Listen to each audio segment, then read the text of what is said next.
नमस्कार, मैं हूं शुभि मिश्रा और न्यूज़ फॉर नेशन के स्पेशल स्टोरी के सेगमेंट में मैं आपका बहुत बहुत स्वागत करती हूं। दरअसल बिहार के राजनीतिक इतिहास की बात करें तो राजनीतिक इतिहास में कई सारे ऐसे राजनेता हुए जिनकी कई सारी कहानियां आज भी हम सभी के बीच अनसुनी हैं। इतना ही नहीं, अभी भी ऐसे राजनेता हैं जो आजकल बिहार के राजनीतिक गलियारों में काफ़ी ज़्यादा चर्चा का विषय बने हुए हैं, लेकिन उनसे जुड़ी कई सारी ऐसी बातें हैं, कई सारी ऐसी कहानियां हैं जो शायद आपने कभी ना सुनी हो। इसलिए हमने सोचा कि राजनेताओं को लेकर, नेताओं को लेकर कुछ ऐसी कहानियां आपको सुनाएं जो शायद आपके लिए अनसुनी हो। सबसे पहले आज की शुरुआत हम करेंगे जाप सुप्रीमो पप्पू यादव को लेकर। जी हाँ, पप्पू यादव जो जमीनी तौर पर नंबर 1 नेता माने जाते हैं, और लेकिन राजनीति की बात करें तो फिलहाल उन्हें 0 का कद ही दिया गया है। लेकिन इन सब के बीच बिहार के सियासी गलियारों में इन दिनों उनके जेल में होने की चर्चा को लेकर सियासत गरमाई हुई है। इतना ही नहीं, देश भर से आवाज उठी कि जाप सुप्रीमो पप्पू यादव को जेल से रिहा किया जाए। लेकिन क्या आप जानते हैं कि ये पहली दफे नहीं जब जाप सुप्रीमो पप्पू यादव जेल गए हों। जी हाँ, इससे पहले भी अपने बचपन के दौरान ही जाप सुप्रीमो पप्पू यादव जेल गए थे और उस दौरान उन्हें कई सारी परेशानियों का सामना करना पड़ा था।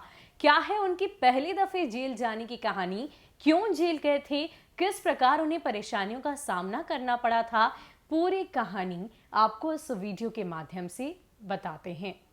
पप्पू यादव की पहली दफे जेल जाने की कहानी कुछ इस प्रकार है।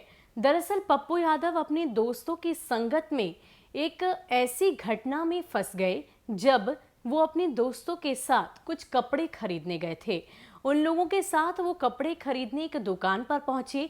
मनपसंद कपड़ा खरीदने के बाद पैसा देते समय मूल्य को लेकर झगड़ा शुरू हो गया। कपड़े की दुकान के एक कर्मचारी ने ताव में आकर मेरे एक दोस्त पर हाथ चला दिया। बस फिर क्या था, शुरू हो गई लड़ाई। जी हाँ, पप्पू यादव बताते हैं कि अब दुकान का मालिक भी पिटने लगा था। बात मालिक की हो गई तो हो हल्ला बढ़ गया और अगल बगल के दुकान मालिक भी इकट्ठा हो गए। लड़ाई और भीड़ को देखकर किसी ने पुलिस को भी फोन कर दिया तो कुछ लड़कों और दुकानदारों के बीच लड़ाई चल रही है। मैंने अपने सारे दोस्तों से वहां से निकलने के लिए कहा। मेरे सारे दोस्त एक एक कर चलकर निकल गए। उन्हें सुरक्षित करते हुए मैं पीछे पीछे बाहर निकलने लगा था, लेकिन इससे पहले कि मेरे कदम दुकान से बाहर निकलते कहीं से आवाज आई, ये लड़का दुकानदार को मार रहा है, भाग रहा है, पकड़ो पकड़ो। मेरे सारे दोस्त तो बाहर निकल गए थे, लेकिन दुर्भाग्य ने मेरा पीछा नहीं छोड़ा। बाहर से किसी दुकानदार ने तेजी से दुकान का शटर गिरा दिया और मैं दुकान के कर्मचारी के साथ भीतर ही बंद कर दिया गया। खजांची हाट थाने की पुलिस आ पहुंची। दुकानदारों से पूछताछ हुई। उन्होंने बात को बढ़ा चढ़ाकर बताया और स्वाभाविक था मुझे दोषी भी ठहराया गया। पुलिस की चोट से चीखते हुए मैंने बताया कि मैं जिला स्कूल का छात्र हूं और डंडे पड़े और फिर थाना का हाजत, जहां पहले 2-4 बदमाश पहले से बंद थे, वहीं मुझे भी बंद कर दिया गया। मैं बस रोई जा रहा था। दुर्गंध से परेशान, परिवार और माता पिता के भय के कारण उनसे बिछड़ने का डर बार बार मन में आ रहा था। मन में आत्महत्या करने का विचार आ रहा था। आसपास आत्महत्या करने का कोई साधन नहीं दिख रहा। क्या पता था, जिन बदमाशों को देखने की उत्सुकता में हम दोस्त जेल के दरवाजे तक जाया करते थे, उसी जेल में मुझे बंद कर दिया जाएगा, और वो भी एक झूठे मुकदमे के तहत। दूसरे दिन मुझे पुलिस थाने से कोर्ट और कोर्ट से जेल भेज दिया गया।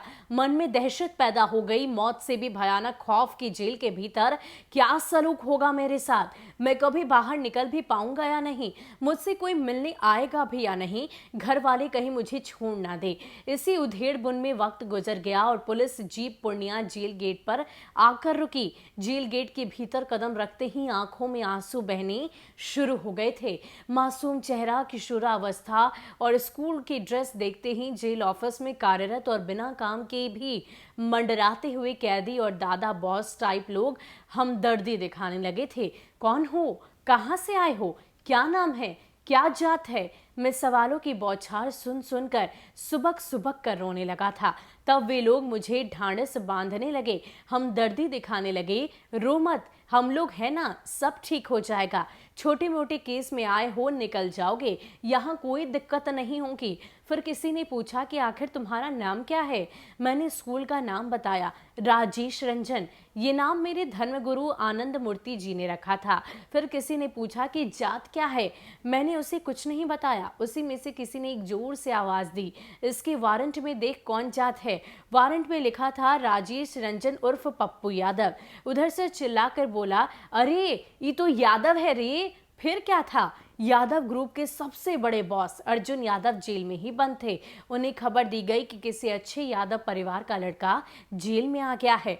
जाति जानने के बाद अन्य आगंतुक बंदियों की तरह कार्यालय में परेशान नहीं किया गया, क्योंकि जेल में एक तरफ यादव गैंग और दूसरी तरफ राजपूत गैंग का वर्चस्व हुआ करता था। उस वक्त यादव ग्रुप के बॉस अर्जुन यादव खुद जेल में बंद थे, इसलिए उनका अधिक वर्चस्व हुआ करता।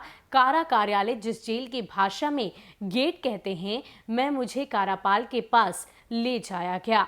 कायदे से मुझे किशोरा वार्ड में भेजा जाना था, किंतु मेरे जेलर के पास पहुंचने से पहले ही अर्जुन यादव का संदेश जेलर के पास पहुंच चुका था। मुझे किशोर वार्ड नहीं भेजकर अर्जुन यादव के पास जाने की स्वीकृति मिल गई थी, लेकिन अभी मुझे गुमटी नामक किसी जगह पर जाने का आदेश दिया गया था।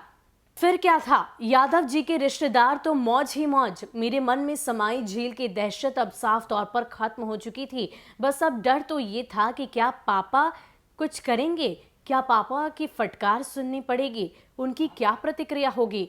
मैं पापा को जानता था, एक आध्यात्मिक व्यक्ति के रूप में भी और एक उच्च विद्यालय के शिक्षक के रूप में एक आदर्श, नैतिकवान और ईमानदार व्यक्ति। तो ये थी पप्पू यादव की किशोरावस्था में जेल जाने की कहानी। जी हाँ, उस वक्त भी पप्पू यादव की छवि एक मददगार नेता के रूप में ही दिखाई देती है। वो अपने दोस्तों को तो बचा लेते हैं, लेकिन दुर्भाग्यवश उन्हें जेल जाना पड़ता है, जो गलती उन्होंने की ही नहीं थी। हालांकि जेल से उन्हें जल्द ही छूट मिल जाती है, लेकिन भय तो इस बात का रहता है कि आखिर उनके पिताजी की क्या प्रतिक्रिया देखने को मिलेगी। फिलहाल इतिहास के पन्नों से ये कहानी थी पप्पू यादव के जेल जाने की। आगे भी हम इसी तरह की कहानियां अलग अलग राजनेताओं की आपके लिए लेकर आते रहेंगे। फिलहाल के लिए हमें दीजिए इजाजत। नमस्कार।